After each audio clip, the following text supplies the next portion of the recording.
Move it, delivery girl, or maybe crawl like you always do, Mason Rourke sneered, shoving Harper Lane so hard her bike swayed. Laughter from his gang echoed off the brick walls, but Harper didn't stumble. Her lips pressed into the faintest hint of a smirk. She stepped in without hesitation, grabbed his leather collar, and in one swift motion, turned his own weight against him. In the middle of the roaring street, the man everyone feared lay sprawled beside his overturned bike. No one laughed. No one moved. The air held its breath.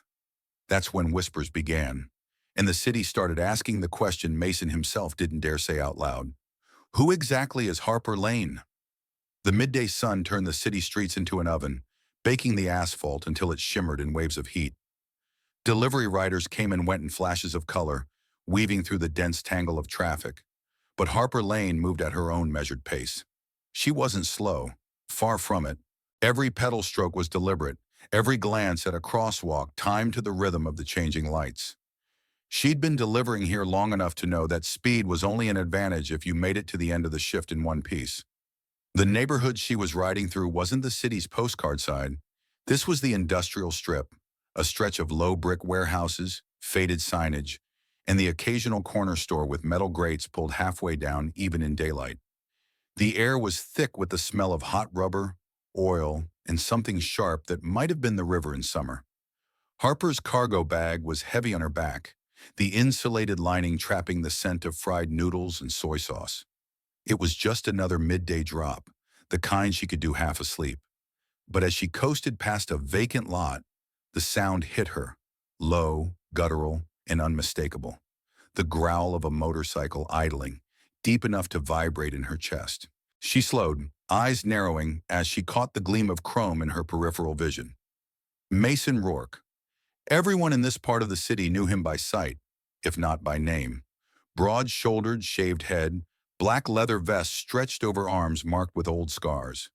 He had that walk, half swagger, half territorial claim, that made it clear he believed the pavement belonged to him.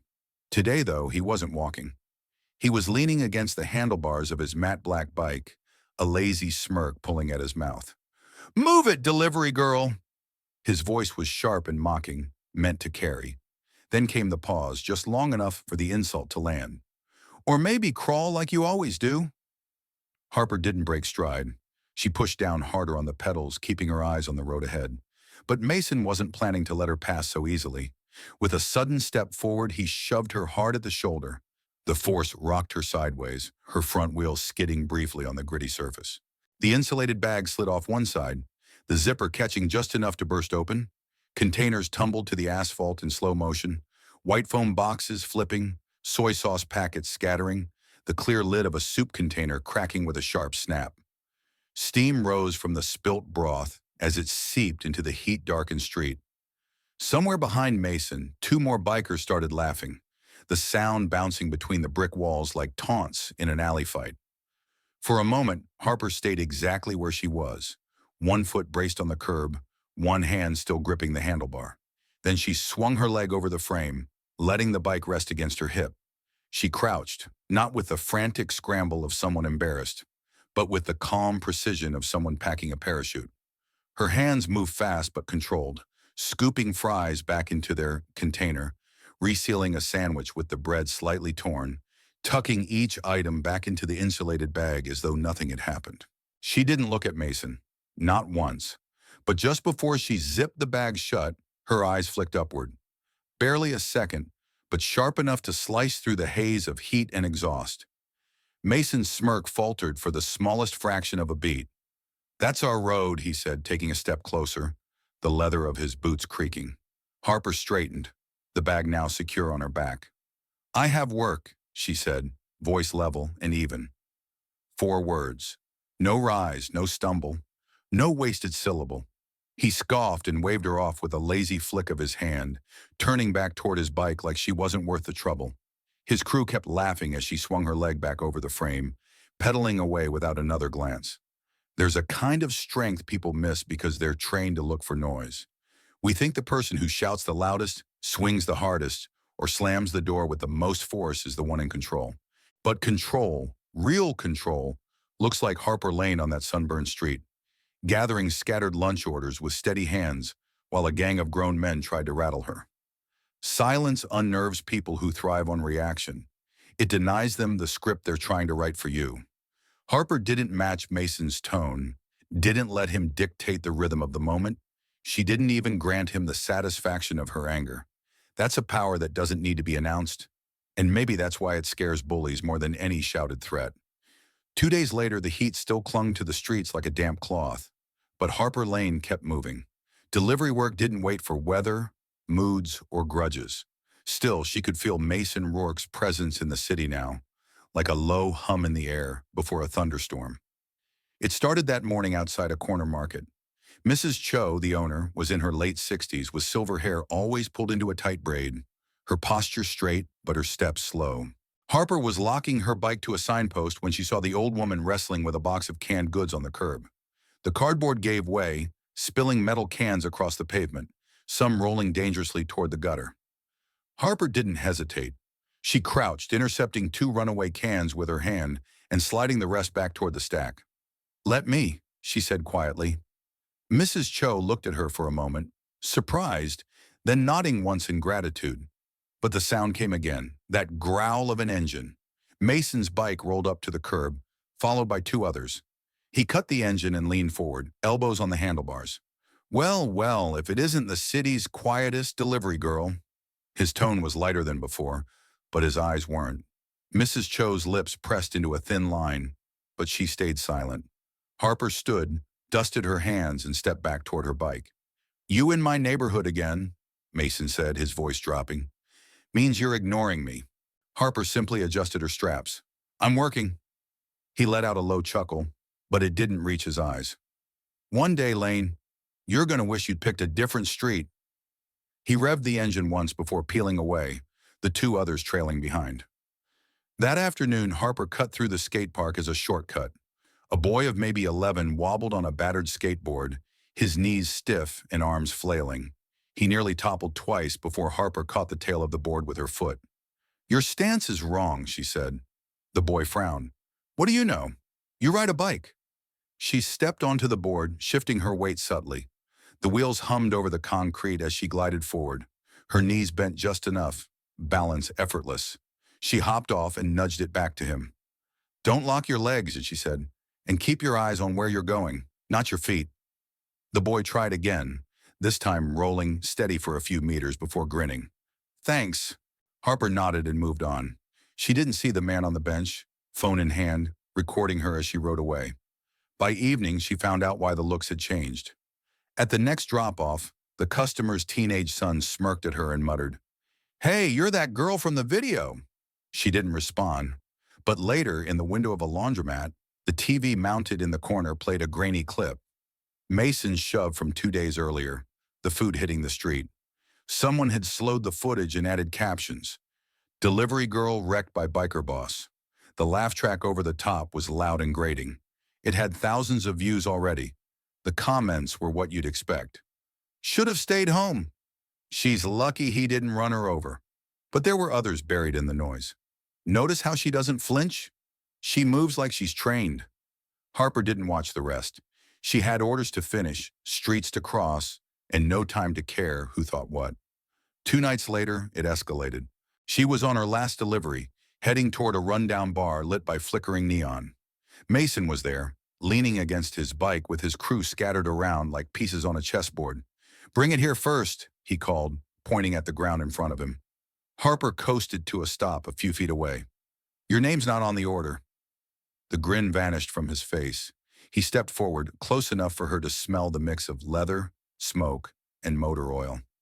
"You don't talk to me like that," he said, his voice low but sharp. A woman lounging in the doorway, Ruby Vance, one of Mason's hangers-on, laughed. "What's with that jacket, sweetheart?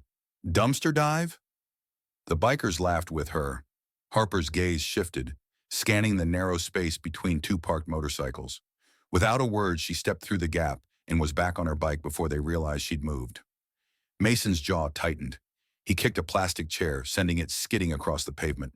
What struck me in those moments wasn't just Harper's skill at sidestepping trouble. It was how she refused to play the game on their terms.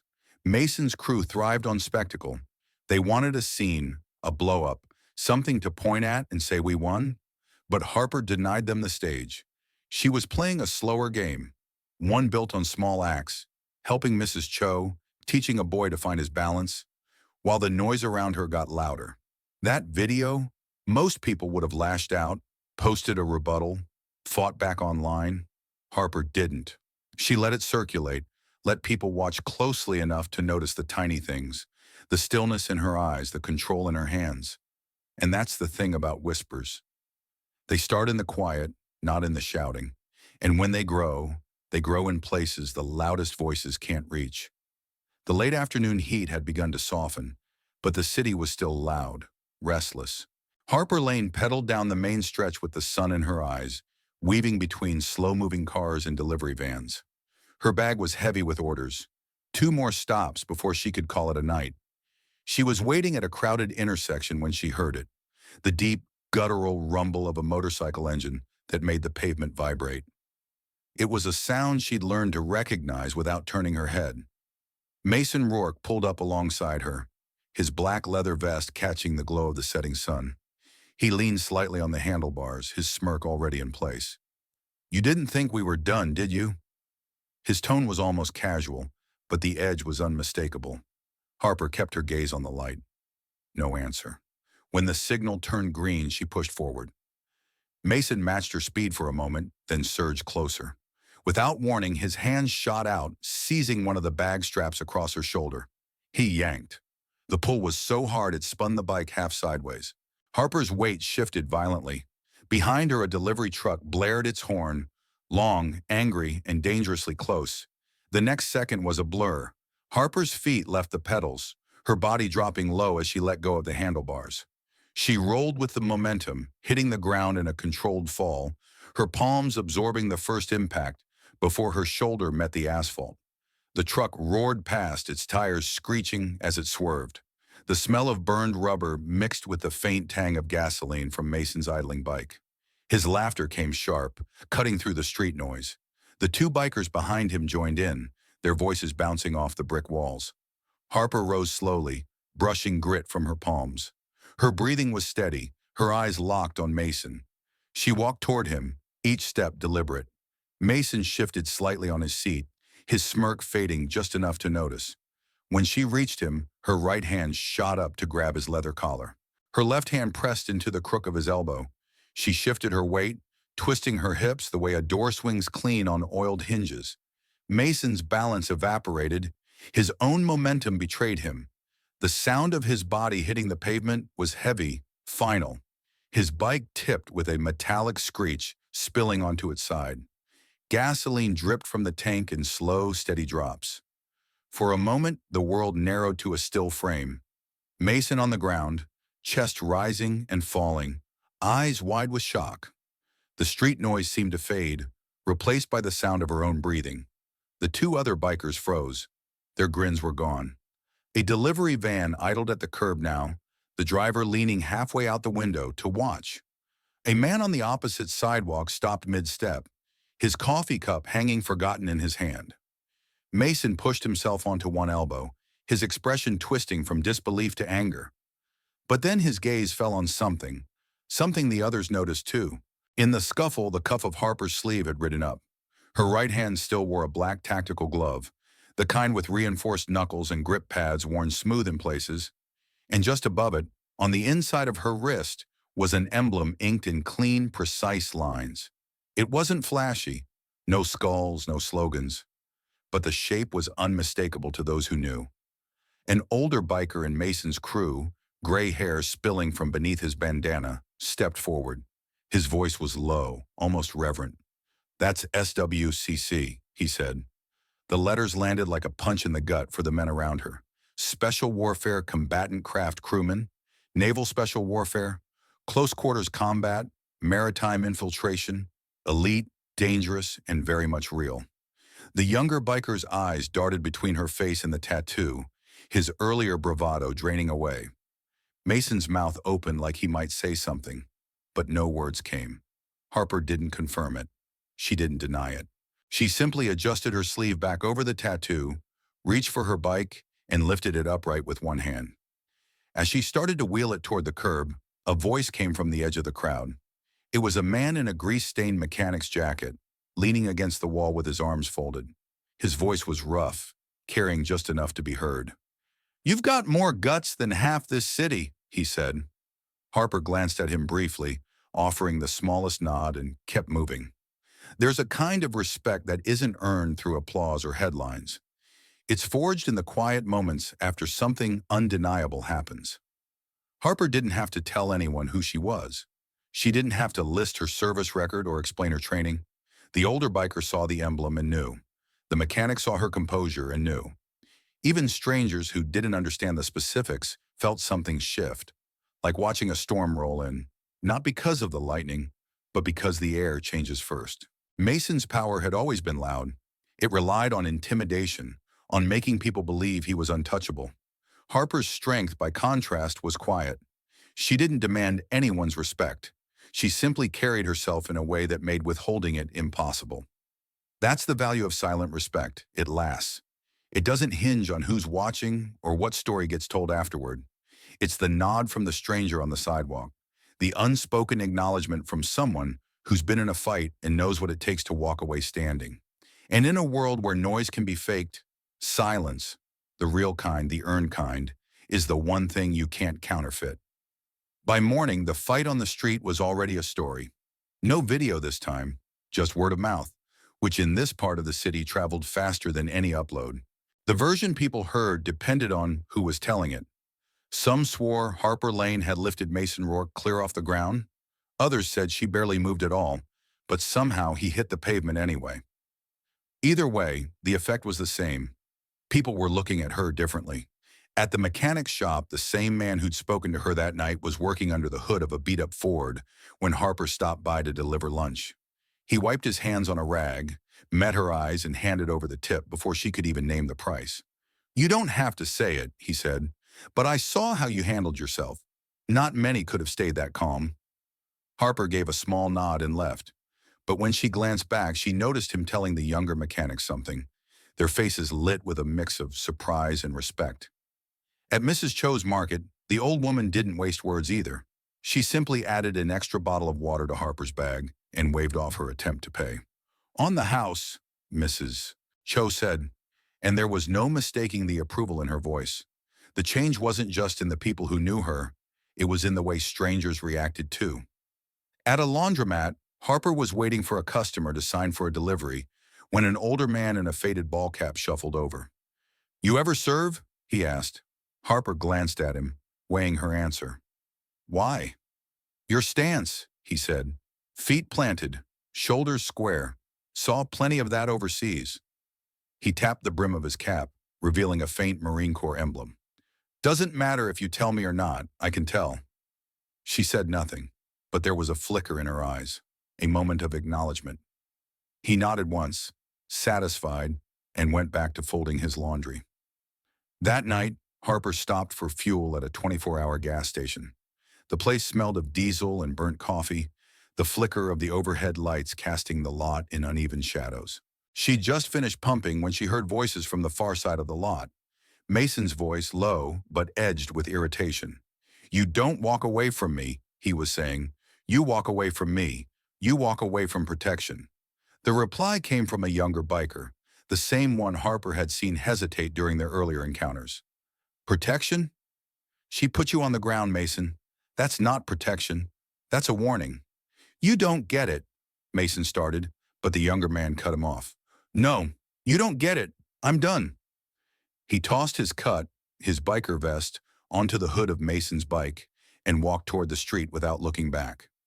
Harper didn't move, didn't make a sound, but as he passed, the young man gave her the smallest of nods.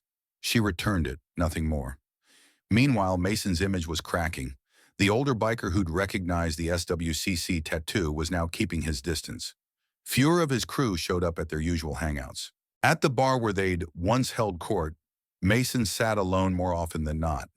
Conversations would die when he walked in, and some nights he left without finishing his drink. The smirks and swagger he'd carried like armor were thinner now, easier to see through.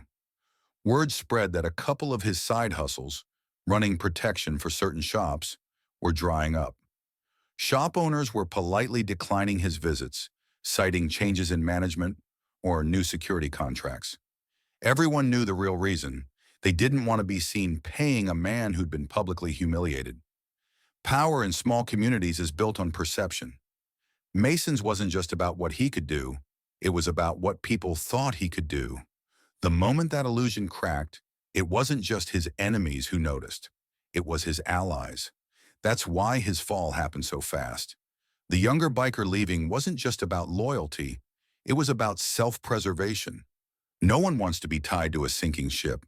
As for Harper, she never asked for the shift in how people saw her. She didn't start talking more, didn't take advantage of the attention. But the respect that was now trailing in her wake wasn't the loud, performative kind Mason chased. It was quiet, almost invisible. Just a slightly faster wave from Mrs. Cho, an extra tip from the mechanic, a nod from a stranger at the laundromat. These weren't acts meant for an audience. They were small acknowledgments, the kind that mean more because they cost the giver nothing but sincerity. And maybe that's the real ripple effect. Not that Harper had won some street confrontation, but that she'd reminded people that strength doesn't always announce itself. Sometimes it just stands there, steady, until the rest of the world adjusts around it. The city's mood shifted in subtle ways. People who had never looked twice at Harper Lane before now gave her nods of recognition or held doors a second longer. Mrs. Cho at the corner market always had a cold bottle of water waiting. The mechanic waved from across the street. Even a patrol car once slowed beside her at a red light, the officer inside giving a small, knowing smile before driving on. But for Harper, the route stayed the same. Orders in the morning, weaving through traffic in the heat, the steady rhythm of pedals under her feet. The streets didn't get any smoother just because more people knew her name.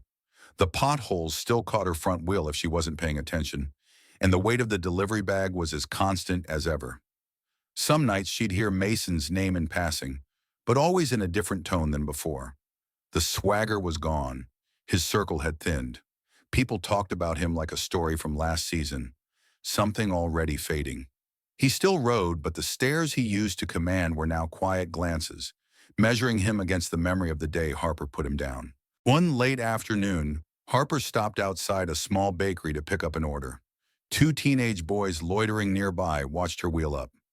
One whispered to the other, "That's her." Harper didn't break stride. She collected the bag, checked the order, and rode off before their awe could turn into questions. She had no interest in retelling the story. The truth was, she didn't need to. The recognition, the whispers, they were background noise. Harper's focus was still on the same things it had always been. Getting from point A to point B, keeping her head down, and finishing the day with her own rhythm intact. She didn't linger in places where people wanted a story, and she didn't feed the rumors with half-truths or corrections. When people tried to thank her, she kept it brief. When someone brought up Mason, she let the conversation move on. She wasn't cold. She just understood something most people didn't, that letting conflict define you even in victory is still giving it too much power. Strength isn't only in the moment you stand your ground, it's in the choice you make after, when the dust settles. Anyone can get caught up in the heat of a fight and feel powerful for a day, but the real test is whether you can return to yourself when the noise fades, whether you can stay who you were before everyone started watching. That's where Harper's strength was clearest. She didn't turn the moment into a platform. She didn't make herself into a symbol. She just kept doing the work. And in a world addicted to spectacle, that quiet refusal might be the loudest statement of all. One evening, near the end of her shift, Harper cut through the park to save a few minutes. The sun was low, the sky brushed with gold and violet. Children chased each other across the grass, their laughter carrying in the warm air. A couple sat on a bench sharing a sandwich. Somewhere nearby, a busker's guitar hummed faintly. Harper found an empty bench beneath a tree and sat for a moment. She unwrapped her own sandwich, leaning her bike against the armrest. The warm light caught the scuffs on her jacket, the faint creases in her gloves. For the first time all day, she let herself pause, not because she was tired, but because the moment felt still enough to hold. When the last bite was gone, she brushed the crumbs from her hands, stood, and wheeled the bike back onto the path. The park opened into a long stretch of street, the horizon painted in fading orange. Harper swung into the saddle, pushed off, and let the wheels hum under her as the city eased into night. No crowd followed her. No cameras flashed. Just the steady rhythm of the ride, carrying her forward, unchanged, unshaken, and exactly who she had always been. In a city that rarely slows down, Harper Lane's story is more than just about a delivery rider standing up to a biker gang. It's a reminder that strength doesn't always have to shout. In modern America, where everything from arguments to achievements is measured by how many likes or shares it gets, her quiet resilience feels almost old-fashioned. And maybe that's exactly why it resonates. Most of us have been taught to stand your ground, but what we often forget is that sometimes the most powerful way to stand your ground is without swinging a fist or raising your voice. It's about knowing who you are, holding your line, and refusing to let someone else write your story. Think about your own life. Maybe it's not a biker gang on a hot summer street. Maybe it's a loud coworker taking credit for your ideas, a neighbor who pushes your boundaries, or even a family member who underestimates you. In moments like these, the lesson from Harper's story is simple. You don't need to match someone's noise to prove your worth. Often, the more composed you stay, the more control you truly have. For older Americans, especially those who've seen decades of change, this lesson might feel familiar. You've lived through eras where actions mattered more than appearances, where keeping your word and holding steady in tough moments earned you respect, not because you demanded it, but because you lived it. Harper's story is a bridge between that older wisdom and today's fast-moving, image-obsessed culture, and yet, it's not a fairy tale ending. Mason might be humiliated for now, but people like him don't disappear easily. That's part of the tension worth talking about. What happens when someone like Harper faces the next challenge? Does she always choose silence? Or is there a moment where speaking out becomes just as necessary as staying calm? Here's where I want to invite you into the conversation. Do you think Harper's silence was the right choice? In today's world, is quiet dignity enough to stop bullies? Or does it take louder action? Have you ever been in a situation where keeping calm turned the tide in your favor? Your experiences, your perspective, and your stories matter here. This channel isn't just about telling stories, it's about learning from each other. When you comment, you're not just adding words under a video, you might be sharing the exact wisdom someone else needs to hear today. So if this story touched something in you, if it reminded you of your own strength or of a moment where you saw true courage, please share it below. And if you think there's more to Harper's journey, let's talk about what could come next. Thank you for spending your time with me today. I know you could be anywhere, doing anything, but you chose to be here, and I appreciate that deeply.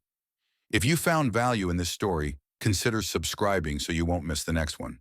Hit the like button. It helps more people find these lessons. And most importantly, leave your thoughts in the comments. Because stories like Harper's aren't just about one person, they're about all of us.